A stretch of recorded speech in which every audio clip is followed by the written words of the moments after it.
వారు ఒప్పుకొనలేదు. క్రీస్తునందు ప్రేమించబడారా అనేకులు భయపడుచున్నారు.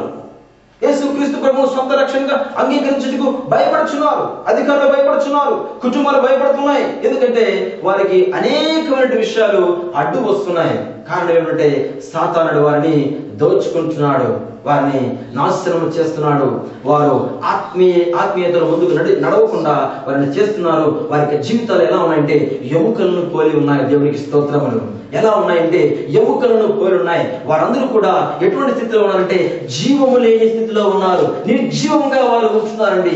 జీవం లేని స్థితిలోను నిర్జీవం స్థితిలోను వారు ఉంటున్నట్లయితే ఆ సమయంలో యేసయ్య అంటున్నాడు, నేను దేనికి వచ్చాను?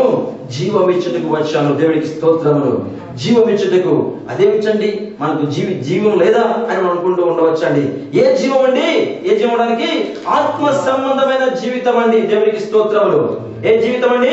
ఆత్మ సంబంధమైన జీవితం ఇచ్చుట కొరకు. ఎందుకంటే అనేకులు ఆత్మ సంబంధమైన జీవితం కలిగలేకపోతున్నారు. అనేకులు ఆత్మ సంబంధమైన జీవితం కావాలని కోరుకుంటున్నారు. కానీ వారికి ఎవడు అడ్డొస్తున్నాడంటే దొంగ అనేవాడు అడ్డు వచ్చేసి వారిని ముందుకు నడవకుండా వారిని ఏం చేస్తున్నాడట?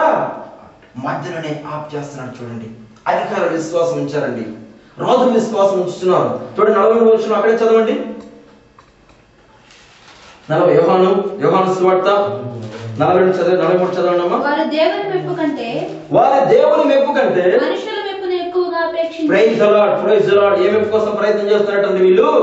దేవుని మెప్పు కంటే, అంటే జీవము గల దేవుని మెప్పు కంటే, సర్వశక్తివంతుడైనటువంటి దేవుని యొక్క దీవెన కంటే, ఆయన యొక్క ఆశీర్వాదం కంటే, దేవుని సంతోషపెట్టడం కంటే మనుషులను సంతోషపెట్టే వారు ప్రయత్నం చేస్తున్నారు అన్నమాట. వారు జీవం గల దేవుని వారు ఒప్పుకోవట్లేదు. ఎందుకంటే దేవుని మెప్పు కంటే ఈ రోజు మనం చూసినట్లయితే అనేకులము దేవుని మెప్పు కంటే ఏమి కోరుకుంటామండి? మనుషుల మెప్పు. అబ్బా, ఈయన చాలా గొప్పవాడండి, ఆయన చాలా బాగా మాట్లాడతాడండి, ఈయనకు మరి చక్కటి ఆస్తి ఉందండి లేదా ఐశ్వర్యం ఉందని చెప్పేసి ఆయన మెచ్చుకుంటూ ఉంటాం కదా. కానీ దేవుని మెచ్చుకోవడానికి మనం ఇష్టపడం. వీరికి విశ్వాసం ఉంది, నిజమైన యేసయ్య వీరికి తెలుసు. కానీ వీరు చేస్తున్న పని ఏమిటంటే ఎవరిని మెచ్చుకుంటున్నారంటే మనుషులను మెచ్చుకోవడానికి వీరు ప్రయత్నం చేస్తున్నట్లు మనం చూస్తున్నాం. ప్రేమించే వాళ్ళ నిజమే ప్రేమించే వాళ్ళ. ఎందుకంటే ఆ రోజు నాడు మోషే దేవుని చూడలేక ఏం చేసినట? ఒక ముసుగు వేసుకున్నట్టు మనం చూస్తున్నాం కదండి. మోషే దేవుణ్ణి ఆ యొక్క కాంతిని చూడలేక, ఆ యొక్క తేజస్సును చూడలేక ఏమి చేశాడంటే తన ముఖానికి ముఖం వేసుకున్నాడు. కానీ ఆ ముఖములో ఉన్నటువంటి ఆ యొక్క ముసుగు ఇంకను అనేకులకు తీయబడక వారికి జీవితాల్లో గుడ్డితనము కలిగి జీవిస్తున్నారండి. దేవునికి స్తోత్రం. హల్లెలూయా. కనుకనే వారు ముందుకు రాలేకపోతున్నారు. నేను కూడా ఈ దేశంలో ఒకసారి మరి సువార్త అందిస్తున్న సమయంలో ఈ దేశంలో ఉన్నటువంటి మతాధిపతులకు నేను పట్టుబడ్డాను. ఈ మతాధిపతులకు పట్టుబడ్డప్పుడు వారు నిజంగా, ఎందుకంటే యేసుక్రీస్తు ప్రభు నిజమైన దేవుడు అంటే వారు ఒప్పుకోరు. కానీ వారికి తెలుసు. దేవునికి స్తోత్రం. ఏం తెలుసండి? వారికి తెలుసు యేసుక్రీస్తు ప్రభు నిజమైన రక్షకుడు తెలుసు. కానీ వారికి భయపడుతున్నారు. ఎవరు భయపడుతున్నారు? అధికారానికి భయపడుతున్నారు. ఇందాక మీకు చదివాను. అధికారులు ఆయన విశ్వాసం ఉంది, కానీ వారిని వెలివేస్తారని భయపడిపోయి వారు ఒప్పుకోనట్లేదు. ఈ దేశంలో కూడా, ఈ దేశంలో మతాధిపతులకు కూడా, ఈ లోకంలో ఈ దేశంలో అనేకులకు కూడా యేసుక్రీస్తు ప్రభు నిజమైన దేవుడు తెలుసు. కానీ వారు ఏమిటంటే మనుషులను సంతోషపట్టాలి, ఈ దేశంలో వారిని సంతోషపట్టాలి కనుక వారు భయపడిపోయి ముందుకు రాలేకపోతున్నారు. అయితే మేము పట్టుబడినప్పుడు ప్రియమైన సహోదరులారా, మేము పట్టుబడిన సమయంలో మమ్మల్ని ఆ యొక్క జైలు వేశారు.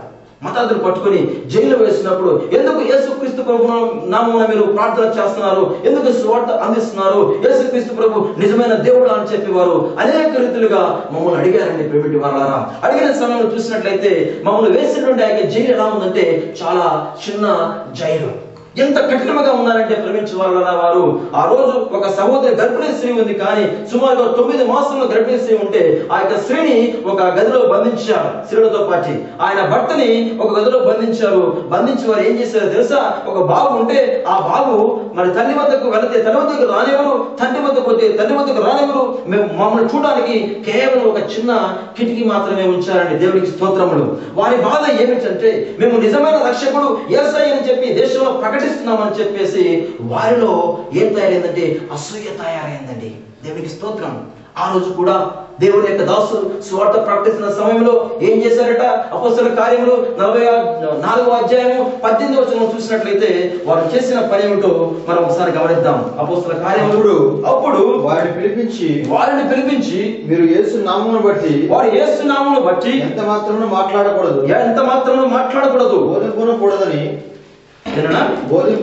బోధింపకూడదని వారికి ఆజ్ఞాపించి దేవునికి స్తోత్రం. ఏం చేశారట? ఏమని చెప్పారమ్మా? యేసు నామమును బట్టి ఎంత మాత్రమును మీరు బోధింపవద్దు అని చెప్పేసి క్రీస్తునందు ప్రేమించవాలరా వారిని బెదిరించి, ఒకవేళ మీరు యేసునామం ప్రకటించినట్లయితే మిమ్మల్ని మేము చంపివేస్తామని చెప్పారు. ప్రేమించే వాళ్ళారా, ఆ రోజైతే ఆనాటి శిష్యుని ఏ విధంగా అయితే వారు బంధించారో చెరసాలలో, అల్పమైన మమ్మల్ని కూడా ఈ దేశంలో బంధించి చెరసాలలో ఉంచి వారు చెప్పింది ఏమంటే, ప్రేమింటి సహోదరులారా, ఏమని అడిగారు కదా? ప్రియ సహోదరుడా, ఈ ఉదయకాల సమయంలో సహోదరుల ముందు చెప్పేది కాదు కానీ అయినా అది ఆత్మ సంబంధమైన విషయము, యేసుక్రీస్తు నామమునకు సిగ్గుదిచ్చే విషయం అని మాట్లాడినారు కనుక నేను మీ ముందు పంచుకుంటున్నారు. ఓ నా ప్రియ సహోదరులారా, వారు మతాదులు అడిగింది ఏంటంటే తెలుసా అండి? యేసుక్రీస్తు ప్రభు ఎక్కడి నుంచి వచ్చాడు? పైనుంచి వచ్చాడా? పైనుంచి రాలేదు. మనిషికి ఎన్ని రంధ్రాలు ఉన్నాయి? ముక్కు ఒక రంధ్రం ఉంది, చెవులకు రంధ్రాలు ఉన్నాయి, వెనక ఒక రంధ్రం ఉంది, ముందు ఒక రంధ్రం ఉంది. ఆ ముందు రంధ్రం నుంచి వచ్చినవాడిని యేసయ్య దేవుడు ఎట్లయ్యాడని చెప్పేసి మమ్మలను అనేక విధాలుగా హింసించారు. ప్రేమింటి సహోదరులారా, ఒక వ్యక్తి వచ్చి చేసిన పని ఏమిటో తెలుసా? నీళ్లు పోసిన తర్వాత మీరంతా భారతీయులైనా, మీరు భారతీయులైతే మీ అందరి తల తీసేస్తామని చెప్పారు. ఆ బాటిల్స్ తో కొట్టారు. ప్రేమింటి సహోదరులారా, కారణం ఏమిటంటే వారు తెలిసి కూడా, యేసయ్య నిజమైన రక్షకుని వారు తెలిసి కూడా వారు గుడ్డి వారే. కారణం ఏమిటంటే వారిలో ఉన్న విశ్వాసాన్ని వారు చంపుకుంటూ మమ్మల్ని ఏం చేశారంటే హింసించారు. ప్రేమించబడ్డారా, ఈ రోజు అనేక రీతులుగా అనేక చోట్ల యేసు క్రీస్తు సువార్తకు అడ్డుగా ఉంటున్నారు ఈ యొక్క అధికారంలో ఉన్నవారు. ప్రేమించి వారారా, ఈ మధ్యాహ్న కాల సమయంలో దొంగతనం చేయడానికి వస్తున్నాడు, హత్యను చేయడానికి వచ్చుచున్నాడు. ఎందుకంటే నీలో ఉన్న జీవాన్ని దోచుకుంటూ వచ్చుచున్నాడు. ఎందుకు చేతనండి? ప్రేమించే వాళ్ళారా, వారు ఒప్పుకోవట్లేదు. కారణం ఏమిటంటే ఆ రోజు అధికారులు బెదిరించారు, శాస్త్రులు బెదిరించారు, పరిసయ్యులు బెదిరించారు. ఏమిటంటే యేసుక్రీస్తు ప్రభు ఒకసారి ఒక గొప్ప కార్యం చేశాడు. ఏ కార్యం చేశాడంటే ఒక గుడ్డి వాడిని ఏం చేశాడు? వానికి చూపునిచ్చాడు. యేసుక్రీస్తు నామములో ఆ గుడ్డివాడు చూపు పొందిన తర్వాత వారి యొక్క తల్లిదండ్రులకు వచ్చి నీ కుమారుడు ఏ విధంగా చూపు పొందాడని చెప్పినప్పుడు వారు భయపడిపోయారండి. వారు భయపడిపోయి వారు చేసిన పని ఏమిటంటే మాకు తెలియదని చెప్పారు. కారణం ఏమిటంటే అప్పటికే హెచ్చరించి ఉన్నారు కనుక, ఎందుకంటే యేసుక్రీస్తు నామమును బట్టి మీరు ఎక్కడా బోధింపకూడదు అని చెప్పినారు కనుక వారు యోహాను సువార్త 9వ అధ్యాయం 22